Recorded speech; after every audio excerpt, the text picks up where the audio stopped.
नमस्कार बच्चों, मैं राजिका अग्रवाल आपकी साइंस टीचर स्वागत करती हूँ आप सभी का आज की इस क्लास में।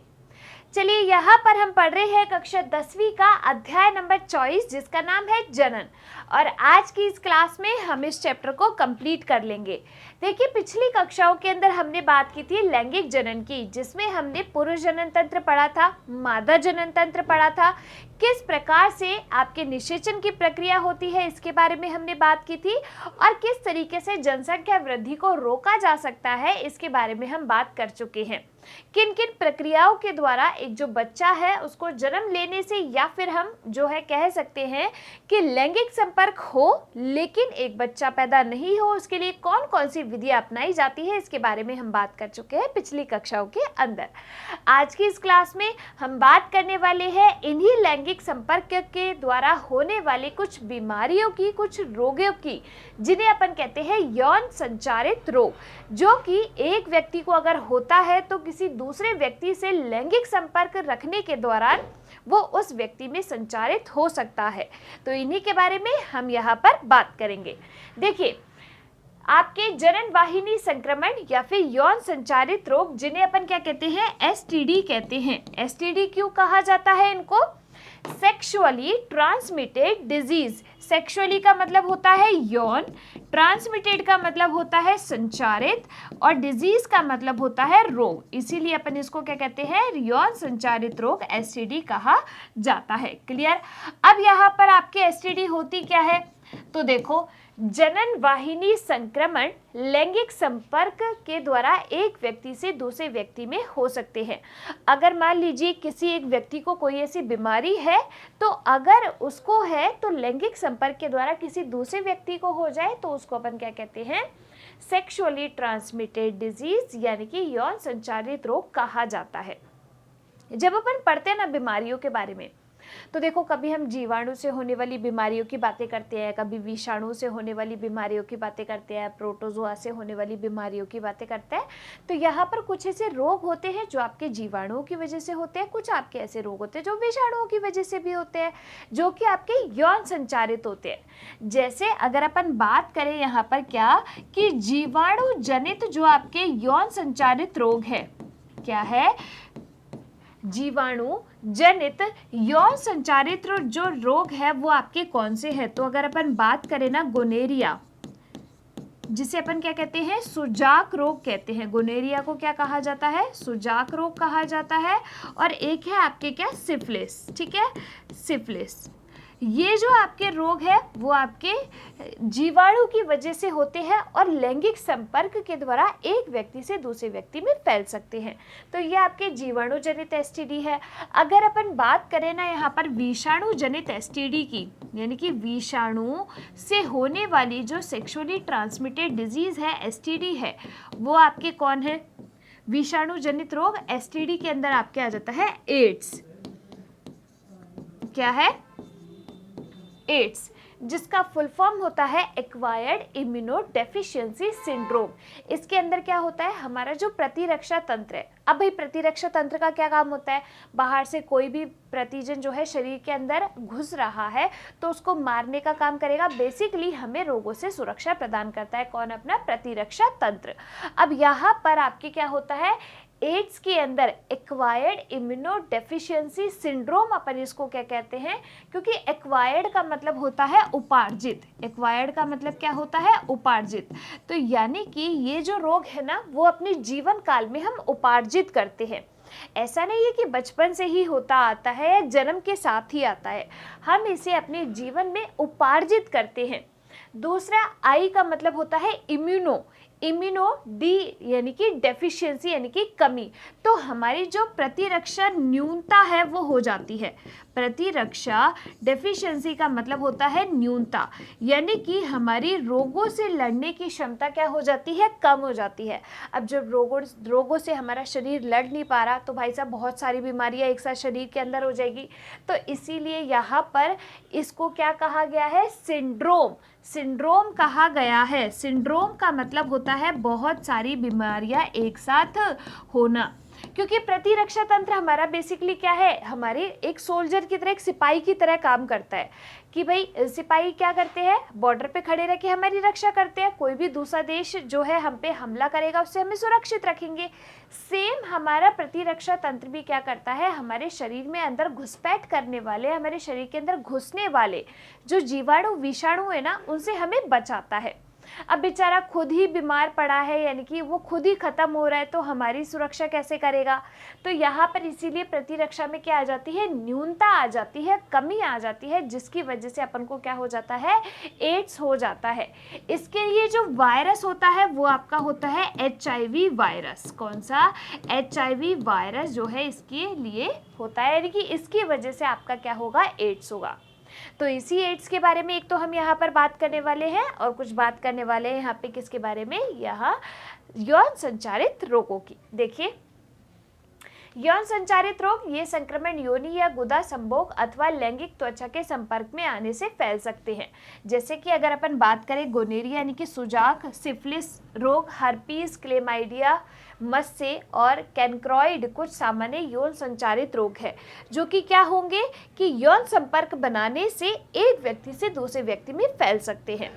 अब ये जो यौन संचारित रोग होते हैं ना, वो लड़कियों के अंदर होने के ज्यादा क्या होते हैं, चांसेस होते हैं। देखिए, लैंगिक संपर्क द्वारा मानव प्रतिरक्षा न्यूनता विषाणु यानी कि HIV भी संचारित होता है। अभी बताया मैंने आपको, विषाणु की वजह से होता है ये आपका एड्स।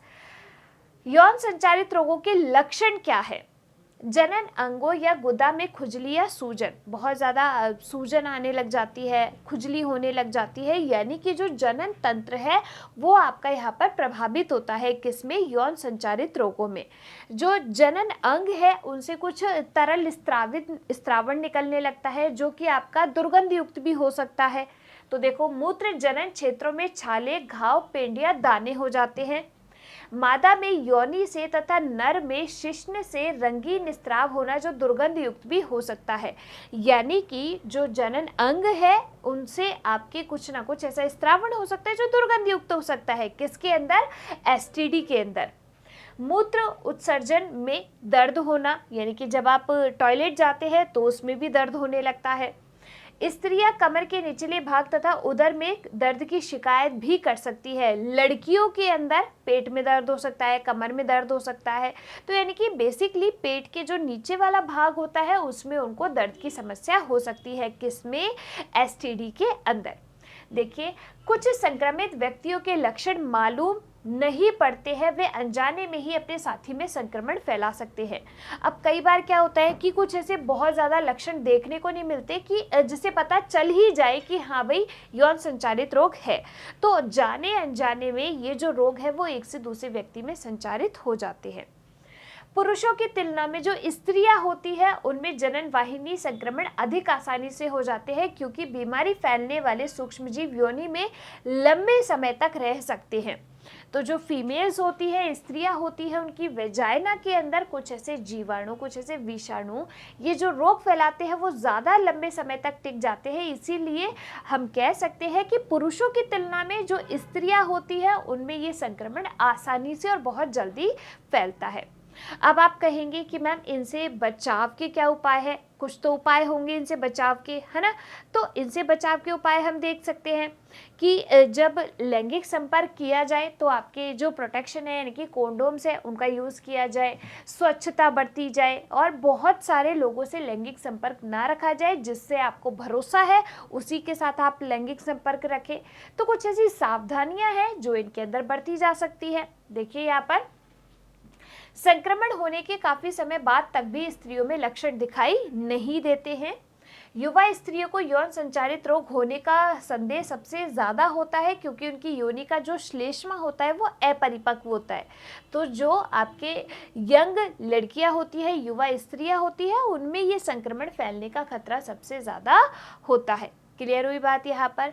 चलिए आगे देखिए, यदि STD का कोई भी लक्षण आपको दिखे तो चिकित्सक को दिखाना बहुत आवश्यक है। हो सकता है कि हम लोग जो है शर्म की वजह से इन चीज़ों को किसी को बता नहीं पाए, इन चीज़ों को किसी से कह नहीं पाए। लेकिन अगर आपको लंबे समय तक ये लक्षण दिखाई दे रहे हैं तो आपको चिकित्सक की सलाह लेना, उनकी परामर्श लेना बहुत ज़रूरी है, क्योंकि नहीं तो आपके अंदर संक्रमण फैलेगा और जो सामने वाला व्यक्ति है उसके अंदर भी संक्रमण फैलेगा। इससे बीमारियां बढ़ेगी। इससे अच्छा हम बिना शर्माए जो हमारी चीज़ें हैं उनके बारे में चिकित्सक से बात कर सकते हैं। सही समय पर पूर्ण उपचार से यौन संचारित रोगों को ठीक किया जा सकता है। अब देखिए, सही समय पर अगर इनका इलाज मिले तो ये ठीक किए जा सकते हैं। बहुत ज़्यादा लंबा समय हो जाएगा तो ये आपके क्योर नहीं होंगे। दूसरी क्या चीज़ कि यहाँ पर आपके जब तक ये उपचार चलता है एसटीडी का, तब तक लैंगिक संपर्क जो है वो नहीं बनाना चाहिए। अनुपचारित एसटीडी से नपुंसकता आ सकती है। संक्रमित व्यक्ति के यौन साथी को चिकित्सकीय परामर्श व उपचार कराना चाहिए। भाई जिसको भी एसटीडी है या फिर जिसके साथी को एसटीडी है उसके बारे में डॉक्टर से सलाह मशविरा जो है वो करनी चाहिए। जब तक संक्रमित व्यक्ति पूरी तरीके से ठीक ना हो तब तक उससे लैंगिक संभोग से बचना चाहिए। ऐसा नहीं है कि बीमारी का उपचार चल रहा है, इलाज चल रहा है और फिर लैंगिक संपर्क भी हो रहा है, नहीं। तब तक इंतज़ार करना चाहिए कि हाँ भाई ये जो बीमारी है वो ठीक तरीके से पूरी सही हो जाए। यौन संचारित रोगों से कैसे बचा जा सकता है? तो भाई एक तो यही कि बहुत ज़्यादा लोगों से आपको लैंगिक संपर्क नहीं रखना है। जिससे भी आप सेक्सुअली कांटेक्ट रख रहे हैं वो आपके भरोसे का एक आदमी हो, ठीक है। तो केवल एक विश्वसनीय लैंगिक साथी होना चाहिए। हमेशा और सही कोंडोम के उपयोग से सुरक्षित यौन संबंध जो है वो स्थापित होने चाहिए। तो कोंडोम्स के यूज से क्या होता है कि भाई देखो, एक तो जनसंख्या में भी वृद्धि रोक सकते हैं। दूसरी चीज़ क्या, यौन संचारित जो रोग है उनसे बचा जा सकता है, यानी कि एक तरीके से सुरक्षा भी है, जनसंख्या में नियंत्रण का एक उपाय भी है और साथ के साथ ये आपके स्वच्छ वातावरण भी है, ठीक है। देखिए अब बात करते हैं हम यहाँ पर किसकी, एचआईवी की। तो देखिए बेसिकली सबसे पहले ये जो एचआईवी है वो कौन सी बीमारी करता है, एड्स करता है, जिसका फुल फॉर्म आपके क्या होता है, acquired immuno deficiency virus. Acquired immuno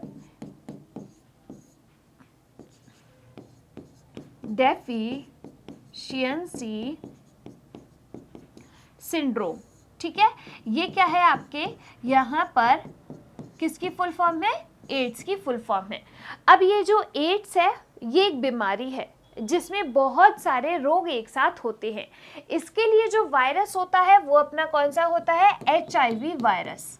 HIV का नाम होता है ह्यूमन इम्यूनो डेफिशिएंसी वायरस, यानी कि इसके अंदर जो हमारा प्रतिरक्षा तंत्र है उसमें न्यूनता आ जाती है, उसके अंदर कमी आ जाती है, रोगों से लड़ने की जो क्षमता है वो कम हो जाती है। क्यों? क्योंकि ये जो एचआईवी है ना वो आपका एक क्या है, रेट्रोवायरस है। एचआईवी क्या है आपका, रेट्रोवायरस है, जो कि क्या करता है, हमारे प्रतिरक्षा तंत्र पर जाके हमला करता है। अब प्रतिरक्षा तंत्र में आपके क्या होता है, दो प्रकार की कोशिकाएं होती है, दो प्रकार की लसिका अणु होते हैं जिन्हें अपन कहते हैं बी लसिका अणु और टी लसिका अणु, ठीक है। अब ये जो आपकी एचआईवी वायरस होता है वो क्या करता है, इन टी लसिका अणुओं पे आतंकी हमला करता है एक तरीके से। अब ये टी लसिका अणु क्या कर रही है, हमें पहले तो सुरक्षा प्रदान करने का काम कर रही है, लेकिन एचआईवी ने क्या किया, इस टी लसिका अणु पे जाके हमला कर दिया इन पर। अब इन पे हमला कर दिया तो बेचारा हमारे रोगों से सुरक्षा करने में क्या नहीं है, सफल नहीं हो रहा। तो हमारे शरीर के अंदर बहुत सारे रोग जो है वहां पर हो जाते हैं। किसकी वजह से, इस एचआईवी की वजह से। देखिए यहाँ पर मानव प्रतिरक्षा न्यूनता विषाणु द्वारा अर्जित प्रतिरक्षा न्यूनता एड्स से संलग्न होता है, यानी कि एचआईवी की वजह से आपका क्या होगा, एड्स होगा। एचआईवी एक रेट्रोवायरस है जिसका आनुवंशिक पदार्थ क्या होता है, आरएनए। अगर हम बात करें हमारी, तो हमारे अंदर आनुवंशिक पदार्थ क्या होता है, डीएनए। यह प्रतिरक्षा तंत्र की अति आवश्यक कोशिकाओं को नष्ट करके, मैंने क्या कहा आपसे कि हमारे ये तो सैनिक पे ही हमला कर देता है, यानी कि हमारे प्रतिरक्षा तंत्र पे ही हमला कर देगा, जिससे शरीर को अनेक संक्रमणकारी कारकों के आक्रमण के लिए उपयुक्त बना देता है। कि जितने भी आपके फिर जो भी संक्रमणकारी कारक जो होंगे, जीवाणु है, विषाणु है, कोई प्रोटोजोआ है, वो हमारे शरीर के ऊपर क्या करने लग जाएंगे, हमला करने लग जाएंगे, जिसकी वजह से आपके क्या हो जाएगा, और सारी बीमारियां भी एड्स के अंदर हो जाएगी। ठीक है, देखिए कुछ ऐसे लक्षण जो है आपको यहाँ पर किसके अंदर देखने को मिलते हैं, यहाँ पर एड्स के अंदर देखने को मिलते हैं, जिसमें आपको थकान महसूस होती है, ठंड लगती है, बुखार आता है, रात को पसीना आता है, मुंह में छाले हो जाते हैं, लसिका ग्रंथियों में सूजन आ जाती है, गला खराब होता है, खरोच आती है, मांसपेशियों में दर्द होता है। ये सारे आपके किसके लक्षण होते हैं, यहाँ पर एड्स के लक्षण होते हैं, जो कि आपके एक वायरस की वजह से होगा, जो कि आपका कौन सा वायरस है, HIV वायरस है। क्लियर, आगे देखिए, यह टी लिम्फोसाइट को संक्रमित कर हजारों विषाणु बना देता है। मैंने आपसे क्या कहा कि हमारे प्रतिरक्षा तंत्र में हमने दो प्रकार के लिम्फोसाइट का मतलब होता है यहाँ पर लसिका अणु। लिम्फोसाइट का मतलब क्या है, लसिका अणु। तो यहाँ पर हमारा जो प्रतिरक्षा तंत्र है उसमें एक तो आपके बी लसिका अणु होते हैं और दूसरे आपके होते हैं टी लसिका अणु। दूसरे कौन से हैं आपके, टी लसिका अणु। तो यहाँ पर ये टी लसिका अणुओं पे क्या करता है, हमला करता है। कौन, आपके HIV वायरस। अब इनको हजारों विषाणु बनाने के लिए प्रेरित कर देता है, यानी कि संक्रमित कर हजारों विषाणु यहाँ पर बना देगा। HIV ग्रसित व्यक्ति 10 से 15 वर्ष तक भी अलाक्षणिक रह सकता है। हो सकता है कि आपके जिस भी व्यक्ति को HIV है उसमें कोई लक्षण देखने को नहीं मिले बहुत ज़्यादा समय तक, बहुत समय के बाद ये लक्षण जो है वो यहाँ पर देखने को मिल सकते हैं। धीरे धीरे प्रतिरक्षा तंत्र की टी सहायक कोशिकाओं की संख्या इतनी ज़्यादा कम हो जाती है, यानी कि जो टी हेल्पर सेल्स है वो आपकी इतनी ज़्यादा कम हो जाती है कि ग्रसित व्यक्ति अन्य बीमारियों के प्रति अपनी रोग प्रतिरोधक क्षमता जो है वो खो देता है। यानी कि उसको पता ही नहीं चलता कि उसका शरीर जो है वो वहाँ पर किसी रोग से ग्रसित हो रहा है, वो बस होता जाता है, बहुत सारे संक्रमण उसके साथ एक साथ हो जाते हैं। क्लियर, देखिए यह स्थिति एड्स के पूर्ण संक्रमण की है, यानी कि तब तक जो है ये संक्रमण बहुत ज़्यादा फैल चुका होता है, बहुत लास्ट स्टेज आ चुकी होती है।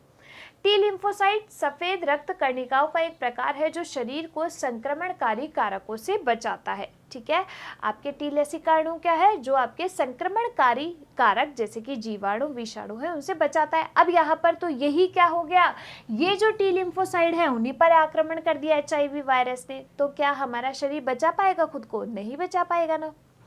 HIV संक्रमण निम्नलिखित विधियों द्वारा किसी संक्रमित व्यक्ति से दूसरे को हो सकता है। अब कैसे कैसे जो है ये जो HIV संक्रमण है वो एक से दूसरे को हो सकता है। HIV का जो संक्रमण है वो कैसे फैल सकता है, तो देखो जैसे मान लो किसी एक जो व्यक्ति है उसको ये HIV का संक्रमण है, यानी कि उसको एड्स हो रखा है। अब उसके मान लीजिए खून निकाला किसी भी टेस्टिंग के लिए, किसी भी चीज़ के लिए, तो आपकी जो वो सुई लगती है इंजेक्शन में, उस संक्रमित व्यक्ति को लगाई। अब मान लो कि उसी सुई को किसी दूसरे नॉर्मल जो आदमी है, सामान्य व्यक्ति, उसके अंदर लगा दिया, तो उसका जो रक्त है वो उसके रक्त को छू जाएगा, तो उसके अंदर ये संक्रमण हो सकता है। यानी कि संक्रमित सुई के प्रयोग से, किसके प्रयोग से, संक्रमित सुइयों के निडल के प्रयोग से जो है आपके यहाँ पर ये एड्स फैल सकता है। दूसरा, अगर मान लो किसी माँ को एड्स है और उसके गर्भ में कोई बच्चा पल रहा है, तो उस माँ से गर्भ में, किसमें, माँ से एक गर्भ में जो बच्चा पल रहा है, गर्भ में ये जो रोग है वो हो सकता है। दूसरी बात, ठीक है। या फिर अगर अपन बात करें कि आपके लैंगिक संपर्क के द्वारा, किसके द्वारा, लैंगिक संपर्क के द्वारा ये जो आपका वीर्य होता है वो अगर किसी के अंदर छोड़ दिया जाए तो यहाँ पर ये एड्स वाली बीमारी हो सकती है, सिंड्रोम हो सकता है। अगर मान लीजिए कि किसी व्यक्ति को जो है क्या है, एड्स है, उसका जो संक्रमित खून है वो किसी सामान्य व्यक्ति को चढ़ा दिया जाए, किसी सामान्य व्यक्ति को ये जो संक्रमित खून है, ब्लड है, वो चढ़ा दिया जाए, तो उसकी वजह से ये एड्स फैल सकता है। ये कुछ कारण होते हैं जो कि आपके क्या कर सकते हैं, HIV को यानी कि एड्स को एक व्यक्ति से दूसरे व्यक्ति में फैला सकते हैं। देखिए, असुरक्षित लैंगिक संभोग, संक्रमित रक्त, यानी कि मान लो किसी एक को हो रखा है, उसका खून चढ़ा दिया किसी दूसरे आदमी के अंदर तो उसके शरीर के अंदर चला गया। संक्रमित सिरिंज या सुई, इंजेक्शन के द्वारा नशीला पदार्थ लेने वाले। अब कई लोग क्या करते हैं, कई जो आजकल के युवा हैं उनके अंदर ये प्रचलन ज़्यादा है कि वो जो सुइयाँ होती है, इंजेक्शन्स होते हैं, उनके थ्रू अपनी ये जो शिराएं होती है उनमें क्या करते हैं, वो ड्रग्स लेते हैं, अल्कोहल लेते हैं। बहुत सारी ऐसे ड्रग्स होते हैं जिनको इंजेक्शन के थ्रू अपने वेन्स में लगाते हैं। अब क्या होता है कि कोई जो दूसरा है उसका दोस्त, उसने भी लगा लिया तो वो संक्रमण उसके चला गया। तो वाली जो पदार्थ है, नशीले पदार्थ, उनको लेने वाली संक्रमित सुइयों द्वारा इस विधि से संक्रमण हो सकता है।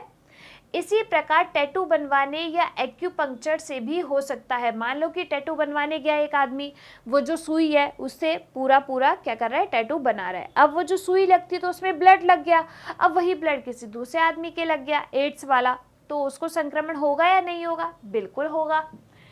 यदि संक्रमित सुइयों का इस्तेमाल किया जाए तो संक्रमित सुइयों की वजह से आपके एड्स फैल सकता है। संक्रमित मां द्वारा उसके बच्चे को गर्भ में बच्चे के जन्म के समय या दूध पिलाने में एड्स फैल सकता है। जैसा कि एसटीडी से बचाव के अंतर्गत चर्चा की गई, एचआईवी संक्रमण से भी बचा जा सकता है। जैसे मैंने आपको बताया कि जो आपके सेक्सुअली ट्रांसमिटेड डिजीज है उनसे बचा जा सकता है। कैसे? कि आपके सुरक्षित यौन संपर्क से, कंडोम का इस्तेमाल करके और जो है स्वच्छता रख के।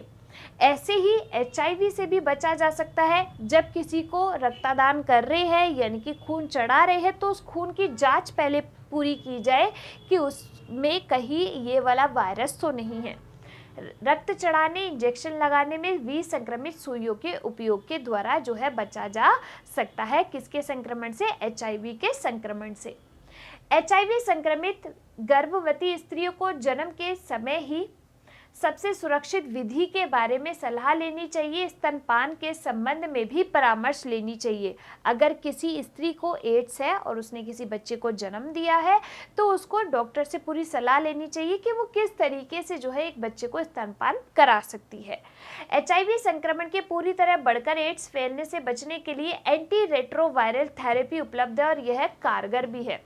एंटी रेट्रोवायरल थेरेपी क्या है? आपकी ART, जो कि आपके इस संक्रमण से बचने के लिए दी जाती है। जैसे अपन कैंसर से भाई ज़्यादा टाइम तक जीने के लिए, कैंसर से बचने के लिए आपके थेरेपी चलती है, जैसे कीमोथेरेपी होती है, ऐसे ही यहाँ पर एक ART होता है जिसे अपन कहते हैं एंटी रेट्रोवायरल थेरेपी। एंटी का मतलब होता है प्रति, यानी कि किसी के अगेंस्ट काम करने वाला। तो रेट्रोवायरल थेरेपी क्यों बोला? क्योंकि यहाँ पर आपका जो एचआईवी वायरस है वो क्या है? आपका रेट्रोवायरस। तो उसके प्रति जो थेरेपी चलती है उसे अपन कहते हैं एंटी रेट्रोवायरल थेरेपी। क्लियर हुई बात यहाँ पर?